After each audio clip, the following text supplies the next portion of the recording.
Você sabia que ter gestos nobres, como ajudar alguém, por exemplo, como fazem esses médicos, o Alexandre e o Rodrigo, essa coisa de ajudar alguém ativa no cérebro áreas ligadas ao prazer e à recompensa?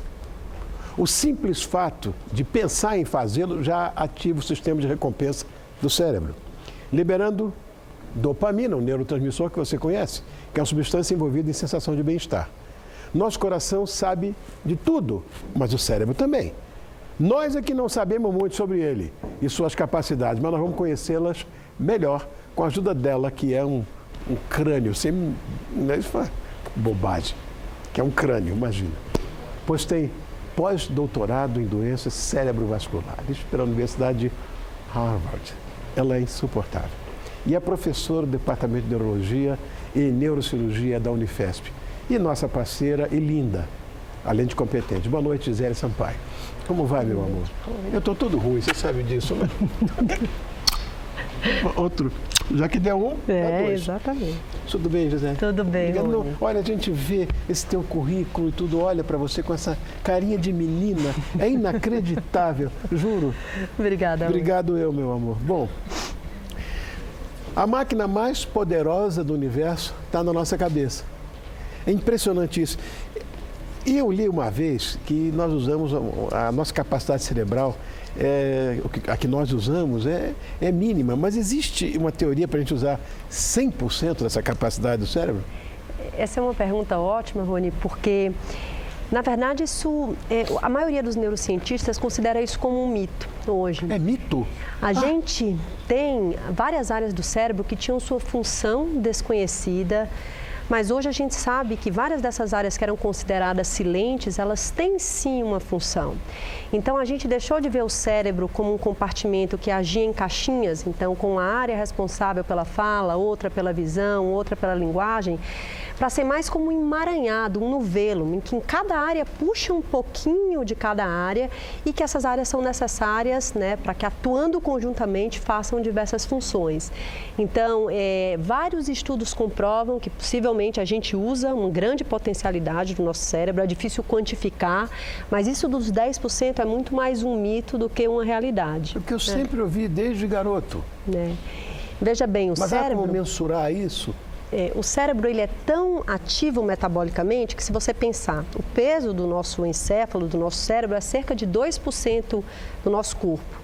E a gente usa mais ou menos 20% da necessidade metabólica do corpo. Então, é um órgão extremamente ativo e a gente tem, com exames de ressonância funcional, com outros exames que medem a atividade cerebral, a capacidade de dizer que cada área tem, sim, uma função específica. Tá. Uau, o negócio de 10% então é mito, imagina. Bom, falando em capacidades, eu quero que você ajude a gente a entender alguns enigmas. Nós temos uma imagem aqui, eu vou tentar ler. Solta aí, criançada. Como é que é? 35T3P3QU3NOT. Ah, tem que ler o texto. Tá vendo aqui, pequeno texto. Tá, olha que bonitinho. Mostrar como nossa cabeça consegue fazer. Tá, dá para ler. Dá para ler tudo. Dá para ler, claro que dá para ler. Explica por que isso aí. É muito impressionante. Não, dá para ler, né, entendi tudo que está aí. Olha, meu Deus. E se você parar para pensar, cada palavra tem 2 ou 3 letras das palavras em locais estratégicos, né? Então, este pequeno texto, olha que coisa, gente. Esse é Olha que coisa maravilhosa. Apenas para mostrar como nossa cabeça consegue fazer, olha, coisas impressionantes. Repare nisso. No começo estava meio complicado, mas olha que coisa.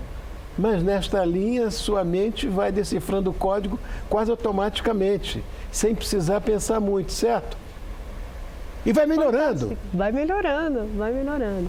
Uau. Então, esse é um dos mistérios do cérebro e acho que a prova de que as áreas do cérebro elas se comunicam para fazer esse tipo de interpretação. E a gente consegue focalizar no que é importante. Então, possivelmente, o que a gente faz na hora de interpretar essas palavras é, ao invés de interpretar cada letra isoladamente ou cada número isoladamente, que você percebeu que tinham várias letras substituídas por números. Sim. Você interpreta como um todo. E na hora de você interpretar como um todo, você foca no que é importante. Então, o nosso cérebro tem essa capacidade de ver o todo e de fazer essa interpretação, às vezes com erros, como a gente viu nesse texto. Mas é interessante porque, sei lá, essas coisas se misturam. Como é que a gente consegue assimilar letra e número? É uma interpretação.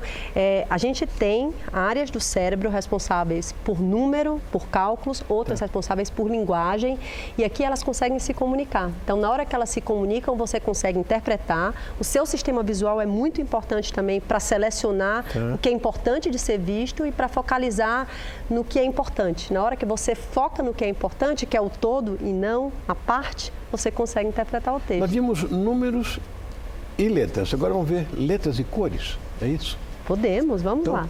Quero ver, solta aí. Tá. Verde, mas não é verde, é vermelho. Preto não é preto, é rosa. Amarelo é preto, laranja é azul. O que é isso? Qual é a história? Por que isso aí? Então, esse teste, Rony, é um teste que a gente usa com frequência em neuropsicologia, que chama Stroop. E ele tenta... Stroop, S-T-R-O-P. Ele tenta exatamente medir a sua atenção. Então, no momento que você lê a palavra, o nome da cor, na cor certa, isso prova para você que você consegue ler. Então, a gente geralmente começa testando o paciente assim. Depois, a gente checa se o paciente consegue identificar cores. E depois, a gente faz esse trocadilho. A gente apresenta nomes de letras, mas pintadas em cores diversas. E a gente pede para que o paciente diga o que está escrito. E a gente percebe que na hora que ele lê a palavra pintada numa cor errada, por exemplo, verde que está pintado de vermelho, ele tem uma demora para conseguir fazer essa associação. Então, pacientes que têm problemas de atenção ou problemas cognitivos, como alguns casos de demência, essa demora pode ser maior. Então, você inicialmente pode ter uma certa dificuldade, igual como aconteceu no texto passado. Depois você percebe que o importante é você focar no que está escrito, você foca e consegue ler. Então, a gente tem como mensurar esses atrasos. Quanto tempo o paciente demora, ou quem está fazendo o teste demora, para perceber que o que é importante é focar no que está escrito e não na cor do que está escrito. Mas os dois hemisférios trabalham juntos? Os dois hemisférios trabalham em conjunto nesse teste. Então, a gente precisa do hemisfério esquerdo, que a grande maioria das pessoas tem a linguagem localizada no hemisfério esquerdo, e a gente precisa da identificação de cores, que muitas vezes está localizada no hemisfério direito. Uma coisa que eu queria perguntar, há diferença nessa história de hemisfério cerebral do destro para um canhoto, não? É uma ótima pergunta, porque quando a gente fala em hemisfério dominante, normalmente em neurociências a gente fala no hemisfério que é responsável pela linguagem, né? Que na grande maioria das pessoas é o esquerdo, mas numa percentagem menor é o hemisfério direito. Então, no hemisfério, quando o canhoto, mesmo o canhoto, muitas vezes tem a linguagem no hemisfério esquerdo. Ele tem a capacidade de escrever com a mão esquerda, mas o hemisfério esquerdo dele ainda é responsável pela linguagem, mesmo nas pessoas que não são destras. Mas existe uma percentagem menor de pessoas que têm a linguagem no hemisfério direito, né? Então, a gente sabe disso quando acontecem danos. Então, por exemplo, acontece um AVC ou um tumor e aquela área da linguagem é prejudicada, pode acontecer de, por exemplo, numa pessoa que é sinistra, que escreve com a mão esquerda, da lesão no hemisfério direito afetar a linguagem. Tá? Mas não é o mais comum. E existem pessoas que têm a linguagem localizada nos dois hemisférios. Meu pai era ambidestro. Isso. Ambidestro, o cara assinava com as duas mãos. Que coisa maluca isso. Maluca. Como é que ele conseguia fazer isso? Isso é uma vantagem adaptativa, né? Porque, veja bem, se você tem a linguagem localizada nos dois hemisférios, se você sofrer uma lesão, possivelmente você tem uma capacidade maior de recuperar, porque você tem um hemisfério que vai suprir, talvez, aquele problema. Muito doido isso. Bom, agora, o cérebro também tem uma capacidade, que todos nós sabemos, de interpretação. É o caso, inclusive, de uma imagem que eu queria mostrar para você. Como é que eu vou interpretar isso? Então, essa imagem, ela é um exemplo clássico de que não é só a via visual. Nós dois estamos vendo exatamente a mesma coisa. Estou vendo um monte de coisa. Estou vendo setas brancas dos quatro cantos, estou vendo setas pretas subindo numa área diagonal. Que coisa maluca é essa, gente? Então, algumas pessoas vão olhar para isso e vão dizer que são setas brancas apontando para o centro. Isso. Outras pessoas vão olhar e vão dizer que são setas pretas apontando para fora. Eu vi as duas. E algumas pessoas podem ver as duas coisas. Eu vi as duas agora. O que tem de errado? Não tem nada de errado. Depende da sua capacidade do cérebro em focar na imagem e interpretar. São duas interpretações possíveis. E é interessante como as mesmas pessoas olhando exatamente para a mesma imagem podem ver coisas distintas e ambas estão corretas, né? E muitas vezes quando a gente alerta a pessoa, olha, tem a seta branca apontando para dentro e tem a seta preta apontando para fora, muitas vezes as pessoas conseguem ver, mesmo quem só viu a seta branca ou quem só viu a seta preta. Tem uma outra coisa também que é que você me ajude. Ver quantos triângulos tem agora nessa imagem. Vamos lá. Quantos triângulos você acha que tem nessa imagem? Estou vendo. Nossa, tem um monte. Tem um monte. Vamos lá, tem um branco de cabeça para baixo grande.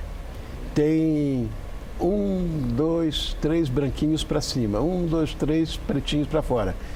Na rodinha ali, tem mais um. Outra pontinha ali, na outra tem um monte. E na verdade não tem nenhum. Porque se você parar para pensar, você vê as arestas do triângulo. Estou doente. Com uma imagem que não existe, que é o triângulo branco, né? Que é um negativo. Então, veja como o nosso cérebro funciona para completar o que ele acha que está faltando. Está faltando, A gente percebe, se a gente pedir para várias pessoas contarem os triângulos, várias pessoas vão contar essa imagem negativa, que é a falta da imagem, como um dos lados do triângulo. Não estou demente ainda. De jeito nenhum. E isso é muito natural, o nosso cérebro funciona para isso. E veja que da mesma maneira que você conseguiu ler aquele texto que tem as letras trocadas por números, o seu cérebro funcionou para interpretar o que era importante aqui. Então ele interpretou que existia um triângulo e ele preencheu o lado do triângulo que na verdade não está desenhado na imagem. Interessante. Bom, é verdade que o cérebro também tem uma necessidade então de completar informações. Sim, Foi o caso aqui. Sim, sem dúvida nenhuma, sem dúvida. Então eu completei uma informação. A minha vantagem é que eu estou apenas com gripe e com febre, não estou demente ainda. Não é? Isso vai passar. Amor meu, muito obrigado mais uma vez. Eu que agradeço. Vindo, né? É sempre um prazer ter você aqui. Foi viu, meu. Gisele? Foi Volte sempre. Gisele Sampaio, que é nossa parceira com, meu Deus do céu, com o currículo desse, meu Deus, Harvard. Você é insuportável. A Harvard, meu Deus do céu. Obrigado, querida. Tudo de Obrigado. bom.